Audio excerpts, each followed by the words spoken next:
இது நினைவுகள் பேசும் நேரம். எனது அன்பு தாய் பாடசாலையான ஆஹோராபுல முஸ்லிம் வித்யாலயம் தனது 75 வருடங்களை பூர்த்தி செய்து பவள விழாவை கொண்டாடி கொண்டிருக்கின்ற இந்த தருணத்தில் எமது பாடசாலை வரலாற்றில் கடமையாற்றிய அதிபர்களை நேரில் கண்டு அவர்களுடைய ஆளுமைகளையும் அனுபவங்களையும் கேட்டு ஆசிகளையும் பெற்று வருகின்றோம்.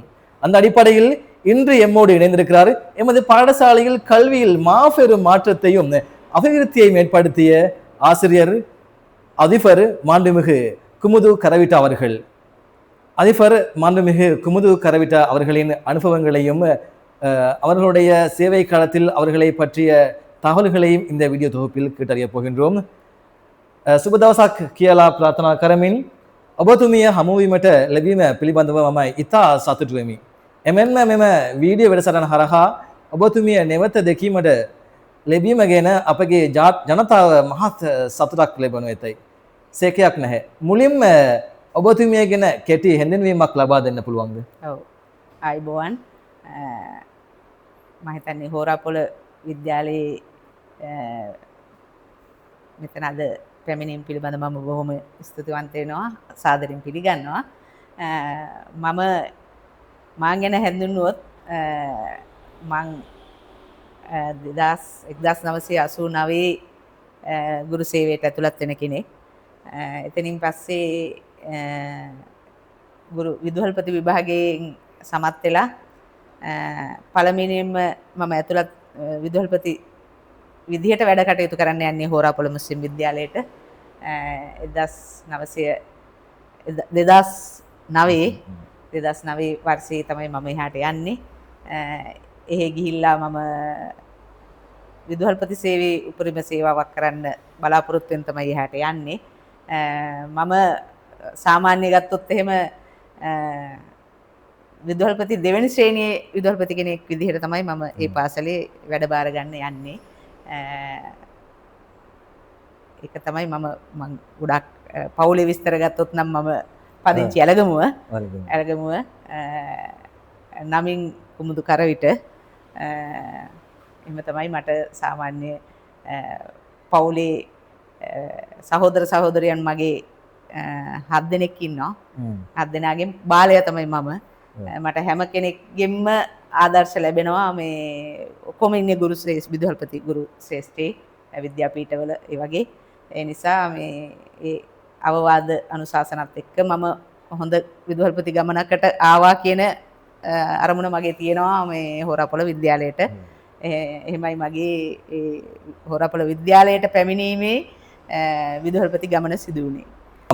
அவரை பற்றிய அறிமுகத்தை எமக்கு தந்திருக்கிறார். அடுத்த கேள்வியாக நான் அவரிடம் கேட்கப் போவதையும், மேடம் හෝරාපොළ පහළගම ප්‍රදේශයේ ජනතාවගේ හදවත් ජයගත් විදුහල්පතිනිය ඔබයි. එමෙන්ම ඉතා දක්ෂ පරිපාලන හැකියාවක් ඇති විදුහල්පතිය වේ. හෝරාපොළ මුස්ලිම් විද්‍යාලයෙහි ඔබතුමිය සේවය කළ කාලය ඔබතුමියට මතකද? පාසලේ අනිකුත් ගුරුවරුන් ආදි ශිෂ්‍ය සහ දෙමව්පියන් ඔබතුමියට ලබා දුන් සහයෝගය පිළිබඳ මතකයන් අප සමග බෙදා ගන්න හැකිද? ඔව්, මම හිතන්නේ මම හෝරාපොළ විද්‍යාලය තෝරගන්නත් හේතු උනේ ඒ කාලේ හෝරාපොළ විද්‍යාලයේ ටිකක් පසුබෑමක් තියෙනවා කියලා මට දැනුණා. ඒත් එක්කම අපේ නෆීස් කියලා මගෙත් එක්ක වැඩ කරා සර් කෙනෙක්. ඒ සර් කිව්වා අපේ පාසලට එන්න. අපේ පාසල එයා මගේ හැකියාවක් දැකලා ඒ කිව්වා අපේ පාසලට එන්න කියලා. ඊට පස්සේ මම තෝරගත්තා ඒ පාසල. තෝරගෙන මම පළමුවෙන්ම පාසලේ තිබුණු එදා තත්ත්වය වීඩියෝ කරගෙන මගේ තියෙනවා. එදා පාසලේ තත්ත්වය. ඊට පස්සේ මම මේක ගොඩනගන්න විශ්වවිද්‍යාල මහාචාර්යවරු මගේ යාළුවෝ ඉන්නවා. ඒගොල්ලන්ගෙනුත් මම උපදෙස් අරගෙන පළමුවෙන්ම පාසලේ විෂන් මිෂන් එකේ ඉඳලම හැදුවා. එතන ඉඳලම සකස් කරා. සකස් කරගෙන ඒ 2009 වර්ෂයේ 9 10 වර්ෂය 11 වර්ෂය වෙනකොට සෑහෙන දියුණුවකට අරන් ගියා. එදා තිබුණේ මම පාසලට යනකොට පාසලේ SCQI ඒ කියන්නේ පාසලේ ගුණාත්මක දර්ශකයේ සියලු ශ්‍රේෂ්ඨයන් විෂයන් 8කට බෙදලා පාසලේ හැම දෙයක්ම විෂයන් මේ ශ්‍රේෂ්ඨ 8කට බෙදලා අපි අධ්‍යාපන අමාත්‍යාංශයෙන් ඒක ගණනය කරනවා. ඒ ගණනයේදී තිබුණ ලකුණු මට්ටම තමයි 23%. ඉතින් මට අවුරුදු 3ක් 4ක් විතර යනකොට මම පාසල 75 දක්වා ඉදිරියට ගෙනියන්න පුළුවන්කමක් ලැබුණා. ඒත් එක්කම හැම ශ්‍රේෂ්ඨයක්ම ක්‍රීඩා ශ්‍රේෂ්ඨය, අධ්‍යාපන ශ්‍රේෂ්ඨය, ඒ වගේම ගුරුවරුන්ගේ වෙනත් මේ සාරධර්ම හැකියාවන් ළමයි හා ඒ හැම දෙයක්ම ඉදිරියට ගෙනියන්න පුළුවන්කම ලැබුණා. ඒක ඒ සඳහා මට සම්බන්ධ වුණා හොඳ ගුරු මණ්ඩලයක්. ඒ වගේම ගමේ OB එකක් නම් තිබුණ නැහැ පාසලේ වෙනකොට. ඊට පස්සේ මම කතා කරා මෙහෙමයි කියලා. ඊට පස්සේ ඒකට එකතු වුණා කට්ටිය. එකතු වෙලා ළමයි ඉදිරියට ගෙනියන්න ඒගොල්ලන්ගේ සහයෝගයත් ලබා ගන්න පුළුවන් වුණා. විදේශගත අය ගොඩක් ආධාර කරා. ඒ OB එකට ඒගොල්ල මට්ටමින්ම තමයි OB මේවා කරගෙන ගියේ. ළමයිට හවස් කාලේ අධ්‍යයන කටයුතු වලටත් OB එකේ කට්ටිය සම්බන්ධ වුණා. ඒ වගේ දේවල් කරගෙන ගියා. ඒ වගේම එතන කැපී පෙනෙන ගුරුවරු සහයෝගය දුන්න අය තමයි කදීජා උම්මා ටීචර්. මම ඉස්සරළම අරමුණු කරගත්තේ 5 වසර හා 1 වසර දරුවෝ. 1 වසර දරුවෝන්ගේ මං කිව්වා 3 පන්තියට එනකොට දරුවෙකුට ලියන්න කියන්න පුළුවන් වෙන්න ඕන හැම දරුවෙකුටම. නැත්තම් ඒ දරුවා ඊළඟට ගෙනියන්න බෑ. ඒ අරමුණෙන් වැඩ කටයුතු කරලා අවුරුදු කීපයක් යනකොට අපිට කීපයක් කියන්නේ දෙකකින් 2011 12 වර්ෂය වෙනකොට දිස්ත්‍රික් ප්‍රථමයාභිකරණ හම්බුණා අපි සිස්සත්ත ප්‍රතිඵල වලින්. ඒ කදීජා උම්මා ටීචර් තමයි ඒ හපංකම කරේ. එතකොට තාහිරා උම්මා ටීචර්ත් හිටියා. ඊළඟට එකතු වුණා ජෙස්මින් ටීචර්. අන්සුන් නිසා ටීචර්ලා ඉහළ පන්ති වලට වැඩ කරා. එතකොට රයිහානා ටීචර්, ඊළඟට නිසාම් සර්. මම හිතන්නේ පරණ දැන් පෙන්ෂන් ඉන්න කෙනෙක්. නිසාම් සර්. ඊළඟට නිසාර් දීන් සර්ුත් අතරමඟදී අපිත් එක්ක මේවා වුණා. ඊත් එක්කම ඉහළ පන්ති වල වැඩ කටයුතු කරගෙන ගියා නව්පර් සර් කියලා. කඩාටුගම ජයපැත්තේ. ඊළඟට මට මුණ ගැහුණු හොඳම හුරතල්ම ගුරුවරයා තමයි IT හා මේ කරපු සුහේල්. සුහේල් මම හිතන්නේ මගේ පත්වීම් දිනේ තමයි ගුරු පත්වීම් දිනේ තමයි යාගේ උපන්දින. ඒ හින්දා මට ගොඩක් මේ දරුවෙක් වගේ මං සැලකුවා යාට. ඒ හොඳ දක්ෂතා පෙන්වුවා. ගණන් වලින් එයා ගණන් IT කරාට ගණන් විෂයත් මම එයාට බාර දුන්නා. ගණන් වලින් ඒ සාමාර්ථ අරන් දුන්නා දරුවන්ට. ඒ සුහේල්ස. ඉතින් ඒ වගේ අර ජෙස්මින් ටීචර්යි කදීජා උම්මා ටීචර්යි තමයි සිස්සත් ප්‍රතිඵල ගැන ඉලක්ක ගියේ. තාහිරා ටීචර්ලා පිටිපස්සේ ඉඳගෙන ඊළඟට පාරිසා උම්මා ටීචර් හිමත් හිටියා. පිටිපස්සේ ඉඳගෙන ඒ තල්ලුව දුන්නා මේ අනිත් එක දෙක වසරවලදී ඉහළට දරුවන්ගේ හැකියාවන් දියුණු කරගන්න. නිපුණතාව දියුණු කරගෙන ඉතින් එතෙන් එහාට ගියා. ඉතින් ඊළඟට අපි මේ ඒ විදිහට කරගෙන ගියා. එතෙන්දී අපි ගොඩාක් ඉදිරියට ගියා පාසලේ අර පාසල මම හිතන්නේ ලංකාවෙම ප්‍රසිද්ධ වුණා. හෝරාපොළ මුස්ලිම් විද්‍යාලය කියන එක ලංකාවෙම ප්‍රසිද්ධියටපත් වෙන්න පටන් ගත්තා. වෙනත් පාසල් වලින් ගුරු ළමයි එන්න පටන් ගත්තා අපේ පාසලට. අපි කරේ ඉන්ටර්විව් එකක් තියලා ගත්ත එක. පහවසර සිස්සත්ත සමත් කරගන්න ඕන හින්දා ළමයි වෙන පාසල් වලින් එනවා. එනකොට අපි කරනවා මේ පේපර් එකක් හදලා අපි තියාගෙන ඉන්නවා. ඒකේදී ළමයා ඒක කරන්න පුළුවන් නම් තමයි අපි ගන්නෙ. මොකද අපි අර එක දෙකට හදනවනේ දරුවෝ. එක දෙකෙන් දරුවෝ හදන නිසා එතනින් එහාට අර ගොඩක් දුර්වල දරුවෙක් ආවොත් අපිට අර පිම්ම යන්න බෑ. එතකොට අපේ ඒ කඩේමට යන්න බැරි නිසා අපි මේ විදිහට හොඳ මේ පිළිගැනීමක් තිබුණා පාසලට ඒ කාලේ වෙනකොට. ඉතින් ඒකට අර විදිහට දෙමව්පියොත් උනන්දු වුණා. ගුරුවරු ගොඩාක් උනන්දු වුණා. කදීජා ටීචර්, ජෙස්මින් ටීචර්, තාහිරා ටීචර්, ඒ වගේම ඉහළ සර්ලත් එහෙම තව ටීචර් කෙනෙක් හිටියා මේ දැනට මගෙත් එක්ක මෙහි සේවය කරනවා. දමයන්ති. ඉනෝකා දමයන්ති විජේසිංහ. එතුමියත් ඉංග්‍රීසි විෂයෙන් බොහොම නිපුණතාවයක් දැක්වුවා. මම හිතන්නේ මේ ප්‍රදේශයේ ඔක්කොම ඉංග්‍රීසි විෂය අදටත් ඒ තියෙනවා. ඉතින් ඒ ඉංග්‍රීසි විෂය මට පුළුවන්කම ලැබුණා ඒ ගුරුවරියට 11 වසර පන්තිය බාර දෙන්න. සිංහල ගුරුවරියක් වුණාට. ඒ වගේ මට්ටමකට මේ ගෙනාවා දරුවෝ. අපි ඒ හින්දා ගොඩක් සතුටු වෙනවා. අතීතයේ හැරිලා බැලුවහම හෝරපොළ විද්‍යාලයේ ඉතිහාසය ගැන හොඳ මතකයන් මට තියෙනවා. ඒ වගේම සතුටු වෙන මතකයන් තියෙනවා ඒ ගුරුවරු සියලුම දෙනා එක්ක. உண்மையிலேயே மேடம் அவர்கள் சொல்வதை கேட்கும்போது எனக்கு நெஞ்சம் மகிழ்வடைகிறது.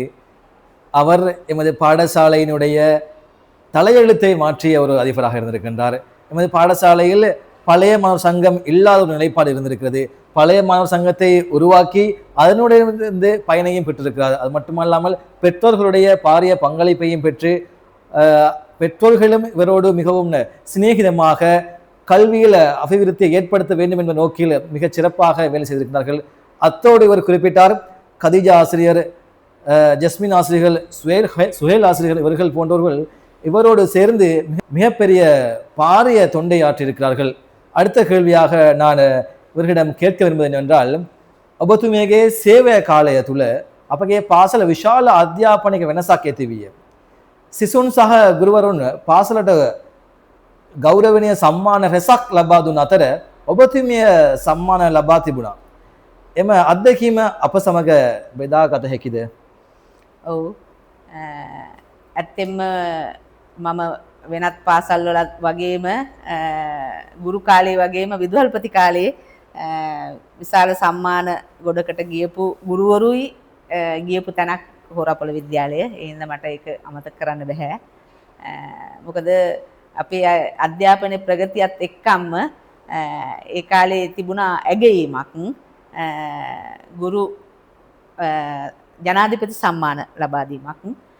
එතෙන්දී මම හිතන්නේ අපේ කැකිරාව ප්‍රදේශයෙන් පළවෙනියටම ජනාධිපති සම්මානයක් ලබා ගන්න මට අවස්ථාව ලැබුණා 2015 වර්ෂයේ. ඒත් එක්කම 2016 වර්ෂයේ කදීජා ටීචර් හා මට දෙන්නටම පාසලෙන් ජනාධිපති සම්මාන ලබා ගන්න පුළුවන්කමක් තිබුණා. ඒ අපේ දක්ෂතාවය දරුවන්ගේ දක්ෂතාවය උපනම්ගපු නිසා ඒ නිසා ඒ කඩයිමකට අපිට යන්න පුළුවන් වුණා. ඒ වගේම දරුවෝ සමස්ත ලංකා චෙස් තරඟවලට මම ඉදිරිපත් කරා. වගේම තව භාෂා තරඟ සමස්ත ලංකා ජයග්‍රහණ ලැබලා තියෙනවා දරුවෝ. ඒ වගේ දේවල් තියෙනවා. ඉතින් ඒ වගේ මතකයන් තියෙනවා මගේ ළඟ. බලමු දේ ටික පොඩ්ඩක්. ඔව්. මෙතන තියෙනවා 2012 වර්ෂයේ පළවෙනියටම දිස්ත්‍රික් ප්‍රථමයා වුණු සිෆ්‍රා ශිෂ්‍යාවගේ තොරතුරු ටික. ඊළඟට ඊළඟ වර්ෂයක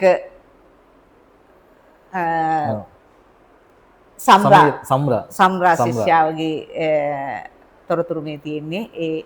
ඒ දිස්ත්‍රික් ප්‍රථමයා වුණ අවස්ථාවක්.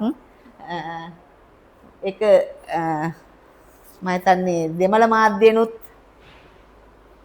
ප්‍රචාරය වුණ පත්තර පිටුවක් මගේ ළඟ තියෙනවා. දෙමළ මාධ්‍යෙන් ඒ කොටස. ඊළඟට සම්රා ශිෂ්‍යාවගේම තව මේව එකක් සිෆ්තා ශිෂ්‍යාවගේම කොටසක්. ඊළඟට මේ තමයි අපේ හොඳම ලකුණු මට්ටම ලබා ගත්තු ශිෂ්‍යා රුස්දි. අද මේ ශිෂ්‍යා මම හිතන්නේ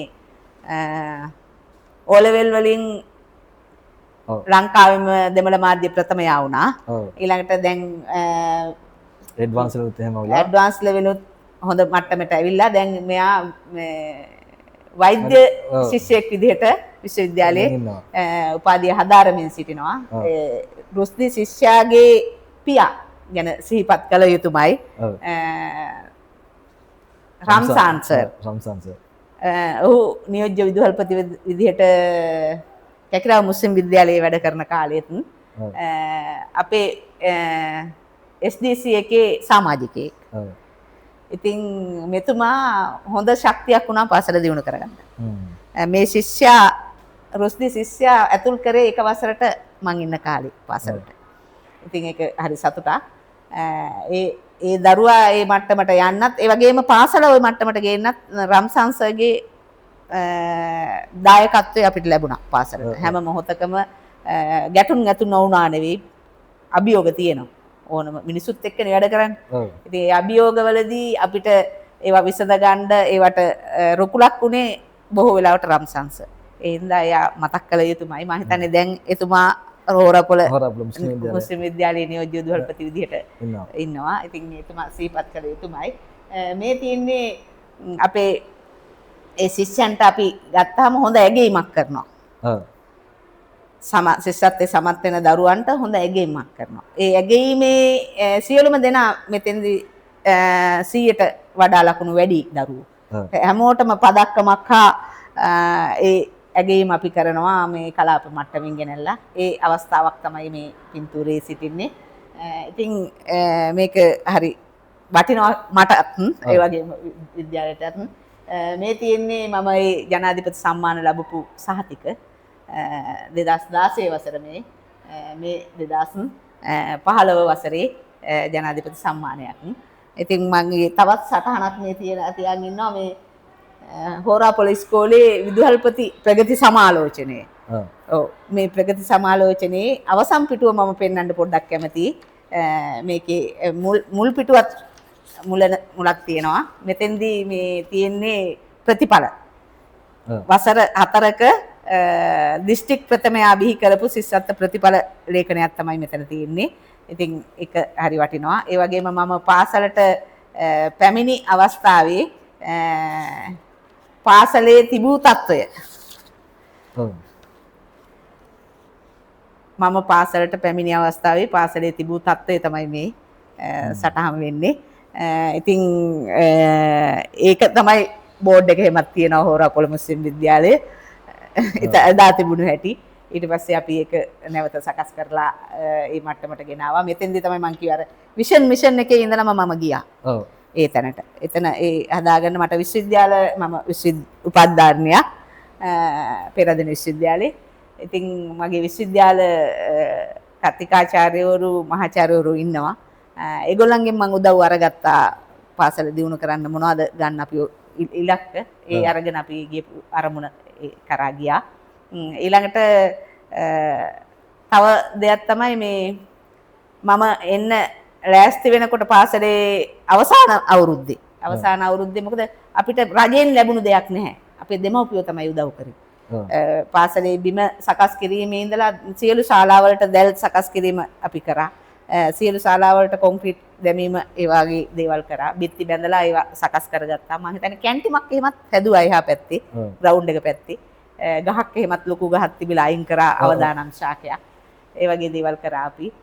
ඊළඟට අවසාන මොහොතේ එනකොට මගේ කැම්පස් එකේ විශ්වවිද්‍යාල සහෝදරයෙක් තමයි මහ ඇමති වෙලා හිටියේ උතුමන්ද පළාතේ. පේසල ඇමතිතුමා. ඉතින් එතුමාගෙන් අපි සහයෝගය අරගෙන ලක්ෂ 20ක විතර මේ කාර්යාලයේ හා තාප්පය ගොඩ නගා ගන්න ආරමුදලක් අපිට වෙන් වුණා. ඒක එන විදුහල්පතිට බාර දීලා තමයි මම ඒ පාසලෙන් ආවේ. ඊළඟට ජල සම්පාදනය මම හිතන්නේ දැනටත් ඇති. ෆිල්ටර් එකක් අපි අරගත්තා. ෆිල්ටර් ජලය ගමේ තිබුණේ නැහැ. හරි අපහසුයි වතුර පාවිච්චි කරන්න. ඒ ෆිල්ටර් එකකුත් අපි මේ කතා කරලා පාසලට ලබා ගත්තා. ඉතින් ඒ වගේ ලොකු වැඩ කොටසක් කරා. පාසල දියුණුවේ ඉනිපෙත්තටම ගෙනියන්න පුළුවන් වුණා. අදටත් මම සතුටු වෙනවා. මොකද රැස්වීම් වලට ගියාම පාසලේ O level result එක O level result එක අර මුලින් ආව මේවා එක අද 100%යි කියනකොට මම ගොඩාක් සතුටින් බලනවා. 100% හෝරාපොළ කීයද කියන එක අපි මේවා කරනකොට බලනවා. ඉතින් ගොඩාක් සතුටු වෙනවා. ඒ අනාගතය ගැන ඒ දුවා දරුවන්ගේ අනාගතය ගැන ගොඩාක් සතුටු වෙනවා. ஆம் ஒரு தாயினுடைய ஸ்தானத்திலிருந்து ஹோராப்பளை பாடசாலை பிள்ளைகளின் வெற்றியை பார்த்து கொண்டிருக்கிறார் இந்த குமுது கரவிட்ட அவர்கள். உண்மையிலேயே இந்த பாடசாலைக்கு பௌதீக மற்றும் கல்வியில் பாரிய மாற்றத்தையும் பாரிய சேவைகளையும் செய்திருக்கிறார். அதோடு ஒன்றை குறிப்பிட்டார். எமது பாடசாலையில் தற்போது கடமை புரிகின்ற உஃபாதிஃபர் ரம்சான் ஆசிரியர் அவர்கள் அன்றைய காலத்தில் பாடசாலை அபிவிருத்தி சங்கத்திலிருந்து பாடசாலையின் வெற்றிக்காக பாடசாலை அபிவிருத்திக்காக பாரிய சேவையாற்றியிருக்கிறார் என்று இன்று அவர் எமது பாடசாலைக்குள்ளே இருப்பது எமக்கு கிடைக்கப்பெற்ற வரம். அவரும் இந்த எமது பாடசாலையை அடுத்த கட்டத்திற்கு ஒரு மகாவித்தியாலயமாக ஆக்குவதற்கு சிறந்த பெறுபவர்களையும் சிறந்த ஒழுக்கமான பிள்ளைகளையும் உருவாக்குவதற்கு பாரிய முயற்சிகளை எடுப்பார் என்று நாங்கள் நம்பிக்கையோடு இருக்கின்றோம். அடுத்து நான் இந்த கேட்க போகிற கேள்வி என்னவென்றால், ඊළඟට පාසල් ප්‍රජාව ආදිශිෂ්‍ය සංගමය සහ ගම්වාසීන් සියලු දෙනාම එක්ව අපගේ පාසල් 75 වන සංවත්සර උත්සව ඉතා උත්කර්ෂව ලෙස සැමරීමට බලාපොරොත්තු වෙමි සිටිනවා. එම උත්සවයට ඔබතුමිය අනිවාර්යයෙන්ම සහභාගී විය යුතුයි යන්න අපගේ මගත් බලාපොරොත්තුවයි. එම උත්සවය පිළිබඳවත් ඔබතුමියගේ සහභාගීත්වය පිළිබඳවත් අපේ ආදිශිෂ්‍ය ප්‍රජාව සමග අදහස් බෙදා ගන්න හැකිද? ඔව් ඇත්තෙන්ම එහෙම දෙයක් කළ යුතුයි. මම හිතන්නේ මේක ආරම්භකයා කවුරු වුණත් සමහරට ඔබතුමා වෙන්නත් පුළුවන්. කවුරු වුණත් මේ වගේ දෙයක් පාසලක් කියන්නේ ඉගෙන ගැනීම වගේම අපේ ප්‍රදේශයේ ඒක තමයි අනාගත පරම්පරාවට දායාද කරන සංස්කෘතිය වෙන්නේ. ඒ නිසා ඒ අර හැම දෙයක්ම නැවත සිහිපත් කරමින් කරගෙන යන මේ වැඩසටහන ගොඩාක්ම හොඳයි. මම ওই වගේ ඉස්කෝලවල මම සම්බන්ධ වෙලා තියෙනවා අවුරුදු 100 උත්සවයේ. ඉස්කෝලේ යන කාලේ මම මගේ පාසලේ අවුරුදු 100 උත්සවයේ තිබුණා. මෙතෙන් ඇවිල්ලත් මම මේ පාසලේ අවුරුදු 100 උත්සවයට සම්බන්ධ වුණා. දැන් ලබන අවුරුද්දේ අපි මේ පාසලේ 110 උත්සවයට සම්බන්ධ වෙනවා. ඒ වගේම ඒ පාසල 75 කියන්නේ ලොකු දියුණුවක් ඇවිල්ලා තියෙනවා. ඉතින් මම හිතන්නේ ඔයගොල්ලෝ ගම්වාසීන් ඉන්න ගුරුවරු හිටපු විදුහල්පතිවරු ඒ සියලු දෙනා එකතු වෙලා ඒකට දක්වන සහයෝගය ඒ සංස්කෘතිය ඉදිරියට ගෙනියන්න ගන්න සහයෝගය ගොඩක් වටිනවා. අනිවාර්යයෙන්ම මම සහභාගී වෙනවා එතෙන්න. ඒ කියන්නේ මම සන්තෝෂින් කියනවා මට එන්න පුළුවන් මගක් එක තියෙනවා. ඔබතුමන්ලා මේ ආරාධනා කරයි මට. ඒ නිසා මම ඒ ගැන සතුටු වෙනවා. මම සතුටින් ඒ සඳහා සහභාගී වෙනවා. ඒ වගේම ඒ උත්සවයේදී අර වගේ දරුවන්ට යමක් යනවා. සමාජයට යමක් යනවා. ඒ වගේම ඉදිරි අනාගත පරම්පරාවට යමක් ඉතිරි කරනවා ඔබ. ඒ හින්දා මේ දැන් අර ගිලිහිගෙන යන සමාජයේ ඒ වගේ සංස්කෘතික වටිනාකමක් ඇතුළත් කරලා අපේ පාසල එදා තිබුණු හැටි. ඒ කියන්නේ මව්බිම සුරකින්න. අපි අපේ ගොඩක් අමතක කරනවා අපේ දේශය ගැන. ඉතින් ඒ මව ඇත්තෙම පාසල් මාතාවක්, අම්මා කෙනෙක්. ඒ අම්මා අපිට දුන්න දේ අපි ඒක රැක ගන්න ඕන කියන දරුවෝ තුල සමාජය තුල මේ ඇති කිරීම පිළිබඳ ගන්නා උත්සාහයට මම ගොඩාක් සතුටු වෙනවා. ඒ සඳහා ජයග්‍රාහීව ඒ කටයුතු සිදු කරගන්න ඔබට ශක්තිය ධෛර්යය ලැබේවා කියලා ප්‍රාර්ථනා කරනවා. අද දවසේ මම ඒ සඳහා ஆமாம், எமது பாடசாலையின் நிறைய பெருமதிமிக்க தகவல்களை தன்னகத்தை கொண்டிருப்பதோடு குமுது கரவிட்ட மேடம் அவர்கள் எமது பாடசாலையில் ஏற்பாடு செய்யப்பட்டிருக்கின்ற 75வது ஆண்டு பவள விழாவில் கலந்து கொள்வதாகவும் எமக்கு தெரிவித்திருக்கின்றார். ஆகவே அவருடைய பிள்ளைகளான நீங்கள் இதை பார்த்து கொண்டீர்கள். அவரை பார்ப்பதற்காக கட்டாயம் எமது இந்த விழாவில் நீங்களும் கலந்து கொள்ளுங்கள்.